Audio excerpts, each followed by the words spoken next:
Οι Άγιοι είναι οι αψευδείς μάρτυρες της χάριτος του Αγίου Πνεύματος και της παρουσίας του Θεού μέσα στον κόσμο.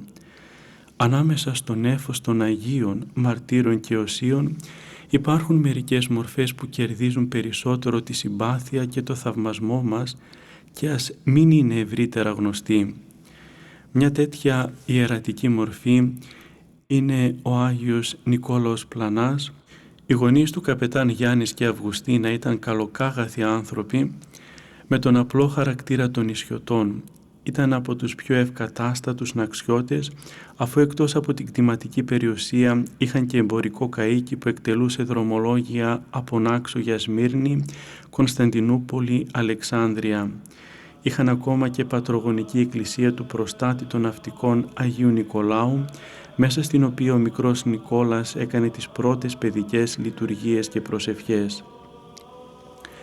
Τα πρώτα γράμματα έμαθε από τον παππού του ιερέα, κοντά στον οποίο έμαθε να συλλαβίζει τις πρώτες λέξεις και να διαβάζει το ψαλτήρι.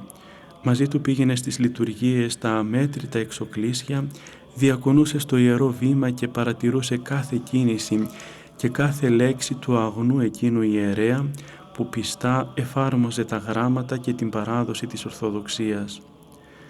Από τα πρώτα παιδικά χρόνια φάνηκε η αγάπη του για την Εκκλησία και η κλίση του για την ιεροσύνη. Τα παιχνίδια του ήταν και αυτά γύρω από τις τελετές της Εκκλησίας. Από την αρχή φάνηκε ότι είχε χάρη Θεού. Σε αυτό συνηγορεί και ένα γεγονός που συντάραξε την οικογένειά του. Ένα άγριο χειμώνα είχε ξεσπάσει μεγάλη καταιγίδα στο Αιγαίο. Όλα τα καΐκια του νησιού είχαν αράξει στο λιμάνι, μόνο το δικό τους ταξίδευε για την Κωνσταντινούπολη. Ο καπετάν Γιάννης είχε μείνει στο νησί για να τακτοποιήσει κάποια εμπορικά θεύματα. Εκείνο το βράδυ κοντά στο τζάκι με τη γυναίκα του, με μεγάλη αγωνία συζητούσαν για τη τύχη του καΐκιού τους. «Βρε γυναίκα, πού να αρμενίζει τέτοια ώρα άραγε το καΐκι μας με αυτό το χαλασμό?» «Ο Θεός και η Παναγιά να το προστατεύουν», αποκρίθηκε μηχανικά η νέα γυναίκα, τιμάζοντας στο αναμεταξύ το βραδινό δείπνο. Παρευτής όμως και απρόσμενα ακούστηκε η χαμηλή φωνή του 7χρονου αγοριού που αθώα και ανέφελα, δίχως να διακόψει το παιχνίδι του, παρεμβλήθηκε. Στην πόλη, έξω στη θάλασσα, την ανοιχτή βρίσκεται η Ευαγγελίστρα. «Γυναίκα, τι λέει το παιδί?» έκανε ο καπετάν Γιάννης. «Άκουσες?» «Αυτό που είπα, το καράβι μας πάει, χάθηκε στα μέρη της πόλης».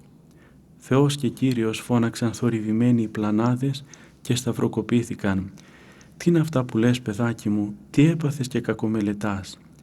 «Εν ξεύρω τίποτης άλλο. Πάει σας λέγω, χάθηκε κι ούτε λέγω κακολόγο». Σύρε έναν άπιστο καντήλι Αυγουστίνα κι ίσως τα λόγια του μικρού να είναι σημαδιακά. Πράγματι, όπως διαπιστώθηκε αργότερα, εκείνη ακριβώς την ώρα το πλεούμενο του καπετάν Πλανά βυθιζόταν στα στενά της Κωνσταντινουπόλεως. Σε ηλικία 14 ετών και μετά το θάνατο του πατέρα του, ο Νικόλας βρίσκεται στην Αθήνα μαζί με τη μητέρα και την αδερφή του.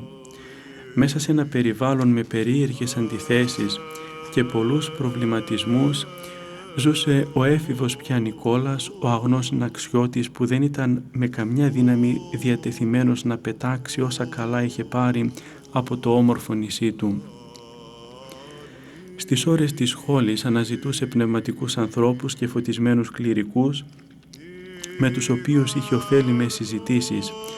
Επισκεπτόταν εκκλησίες και μοναστήρια και δεν παρέλειπε να συχνάζει στις ιερές ακολουθίες, άλλοτε να ψέλνει και άλλοτε να συντρέχει τους ιερείς στις διάφορες ανάγκες του Ιερού Βήματος.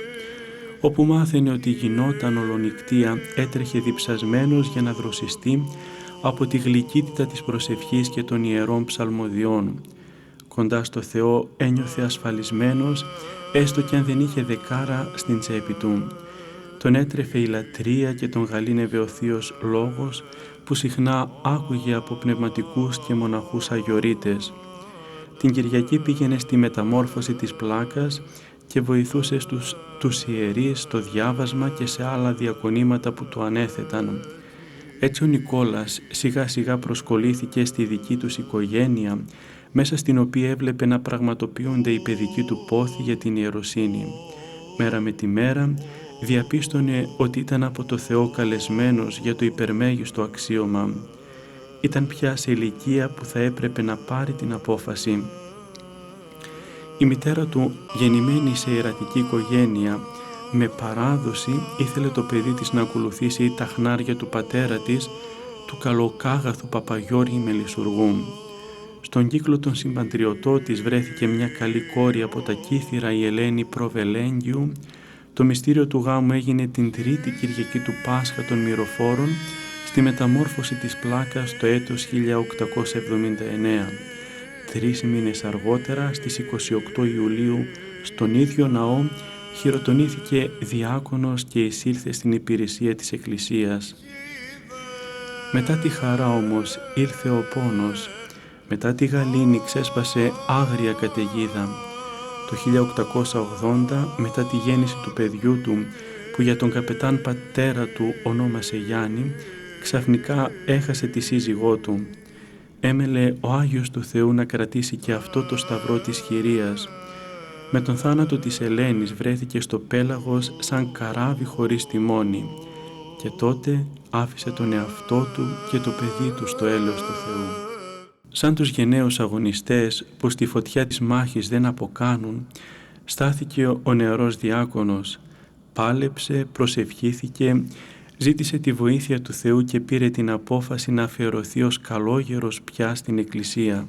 Έτσι, με γνήσια προσφορά και προσωπική άσκηση κύλησε η διακονία του, που διήρκεσε 5 χρόνια. Στις 2 Μαρτίου του 1884, εορτή του Αγίου Ησυχίου, ο καλός διάκονος χειροτονήθηκε πρεσβύτερος στο ταπεινό εκκλησάκι του Αγίου Ελισέου, εκεί όπου αργότερα θα τελούσε μαζί με τον Αλέξανδρο Παπαδιαμάντη και τον Αλέξανδρο Μωραϊτίδη τις γραφικές και ατέλειωτες ολονικτίες. Από τη Μητρόπολη Αθηνών τοποθετήθηκε εφημέριος στην ενορία του Αγίου Παντελεήμωνα Ηλισσού, που τότε αριθμούσε 13 οικογένειες. Με όρεξη επιδόθηκε στον ευτρεπισμό της Εκκλησίας και στο σημάζεμα των ενοριτών του. Τις Κυριακές λειτουργούσε εκεί και τις καθημερινές στο μικρό εκκλησάκι του Αγίου Ελισέου. Ο κόσμος τον αγάπησε από την πρώτη κιόλας στιγμή.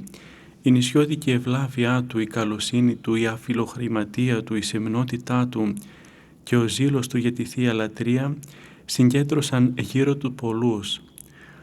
Όλοι τον ζητούσαν να αγιάσει το σπίτι τους, να ευλογήσει το κατάστημά τους, να φέρει τη Θεία Χάρη στην οικογένειά τους. Και εκείνος έτρεχε παντού, δεν ήθελε να λυπήσει κανέναν. Με την ίδια χαρά ανέβαινε τις σκάλες των αριστοκρατικών σπιτιών και τρύπωνε στις τρόγλες των φτωχών για να τελέσει κάποιο αγιασμό ή ευχέλαιο. Ό,τι του έδιναν αμέσως μετά το μοίραζε στους φτωχούς που τον περίμεναν έξω από την εκκλησία. Λίγο καιρό έμεινε στον Άγιο Παντελεήμωνα.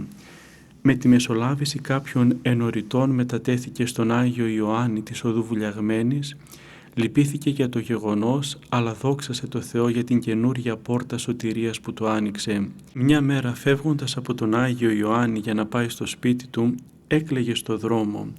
Ξαφνικά βλέπει μπροστά του ένα πανέμορφο παλικάρι να τον σταματάει και να του λέει «Γιατί κλαις, πάτερ?» «Κλαίω, παιδί μου, γιατί με διώξανε από τον Άγιο Παντελεήμωνα που τόσο αγαπώ». «Μη λυπάσαι, πάτερ, και εγώ είμαι πάντοτε μαζί σου». «Ποιος είσαι του λόγου σου, παιδί μου?» «Εγώ είμαι ο Παντελεήμων που μένω στο νέο κόσμο». Με τα τελευταία λόγια χάθηκε ξαφνικά ο νέος από μπροστά του. Ήταν ο Άγιος Παντελεήμων. Από ευγνωμοσύνη ο Παπα-Νικόλας προς τον Άγιο πήγαινε κάθε χρόνο στη γιορτή του ναού του, στην παλιά του ενορία και τελούσε αγρυπνία. Έτσι λοιπόν αποτελεί για εμάς μεγάλο και ψυχοσωτήριο παράδειγμα η ζωή του Αγίου Νικολάου Πλανά, που στον σημερινό καιρό, στους πλέον σκοτεινούς καιρούς που κρύβεται το λαμπερό πρόσωπο του Θεού από τα μάτια των ανθρώπων, η φιλανθρωπία του φανερώνει ανάμεσά μας κάποιον απεσταλμένο του για να μας στερεώσει στην πίστη με την πολιτεία του, και ας μη λέγει πολλά λόγια, τέτοιος απεσταλμένος ήταν και ο Άγιος Παπαπλανάς. Γνώρισμα της Ορθοδοξίας είναι η απλότητα της καρδιάς που φέρνει την πίστη, και όπου υπάρχει αληθινή και αμετασάλευτη πίστη φανερώνονται όλα τα πνευματικά χαρίσματα και δώρα του Θεού. Ο Ορθόδοξος λαός μας ζει πνευματικά με τη λειτουργική ζωή και δεν έχει ανάγκη από θεωρίες και φιλοσοφίες, αλλά έχει ανάγκη από αγιότητα. Έτσι εξηγείται γιατί και οι κορυφαίοι της λογοτεχνίας Αλέξανδρος Παπαδιαμάντης και Αλέξανδρος Μωραϊτίδης προσκολήθηκαν στη συνοδεία του αγράμματου αλλά σοφού ιερέα, και γιατί εξυμνούν την προσωπικότητά του μεγάλα πνευματικά ονόματα όπως ο αείμνηστος ηγούμενος της Πάρου Αρχιμανδρίτης Φιλόθεος Ζερβάκος και άλλοι.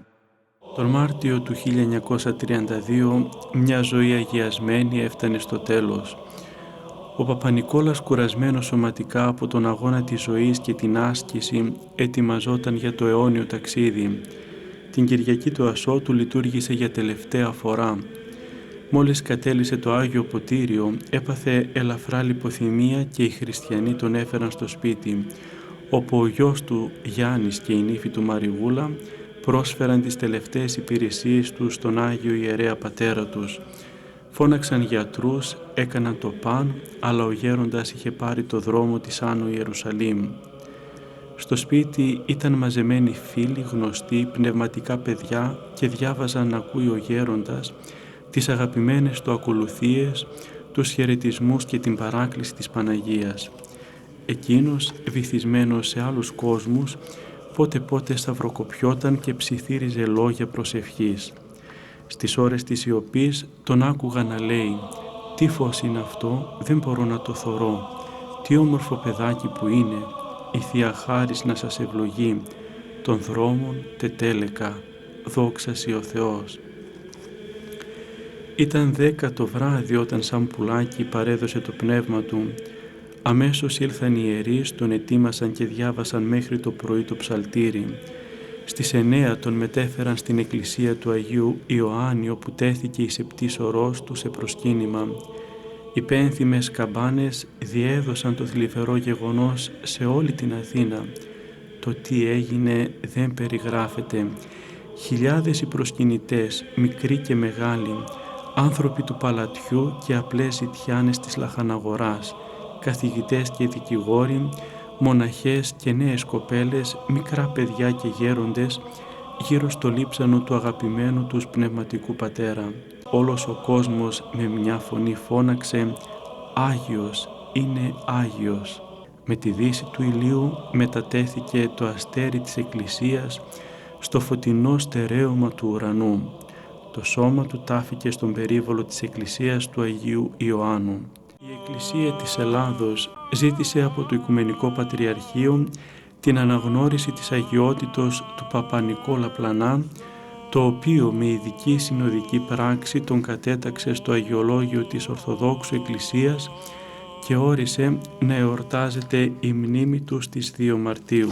Σε μας μένει να τον αγαπήσουμε και καθισμένοι πλάι του να ακούμε τα απλά μα γεμάτα ζωή λόγια του, να παραδειγματιζόμαστε από την καλοσύνη του και τις ατέλειωτες οδηπορίες του στα εκκλησάκια της Αθήνας, που κάθε εποχή όπως και τη σημερινή αποτελούν πηγή χαρισμάτων και ρομιοσύνης, κρίκο και στήριγμα του παρελθόντος, μα και βέβαιο μέλλον και κυβωτό της ορθόδοξης πίστης.